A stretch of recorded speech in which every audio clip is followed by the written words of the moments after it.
நேயர்களே, இந்த காளான் வந்து ஒருத்தவங்க வளர்க்குறாங்க, வீட்டிலே வளர்க்குறாங்க, தோட்டத்தில் வளர்க்குறாங்க.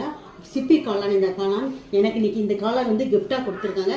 இந்த காளானை வச்சு நான் இன்னைக்கு என்ன ரெசிபி செய்ய போறேன் தெரியுமா? சப்பாத்தி குருமா செய்ய போறேன். வாங்க அது எப்படி செய்யணும்னு பார்ப்போம்.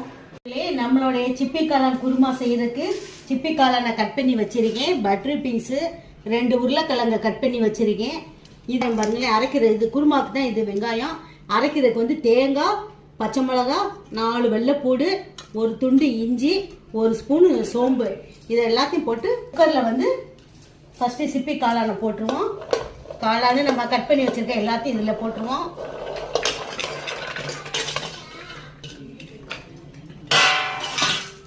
இந்த வெங்காயத்தையும் இதோடய போட்டுருவோம்.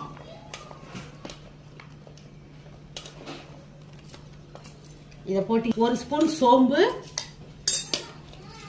1 துண்டு இஞ்சி, 4 பச்சை மிளகா, தேங்காய், இதை வந்து அரைச்சிக்கிடுவோம். நேர்களே 2 ஸ்பூன் எண்ணெய் போட்டு ஊற்றியிருக்கேன். அதில் கொஞ்சம் கடுகு போட்டிருக்கேன், உப்பு போட்டிருக்கேன், வெங்காயத்தை போட்டிருக்கோம். வதங்கிடுச்சு. அடுத்து தக்காளி பழத்தை போடுவோம், கருவேப்பிலையை போடுவோம். இந்த பக்கம் வதங்கிட்டு இருக்கட்டும் தக்காளி. இந்த பக்கம் வாங்க,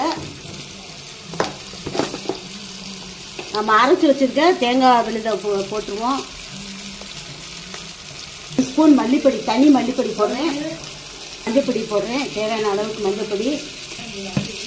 இதை எடுத்து இதோட கொட்டிடுவோம்.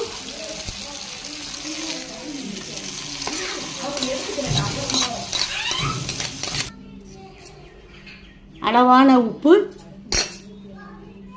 இதற்கு வேக வைக்கிற அளவான தண்ணி, இந்த அளவுக்கு தண்ணி, அவ்வளோதான். குலுக்கி குலுக்கி 2 விசில் வச்சு இறக்கிடுவோம்.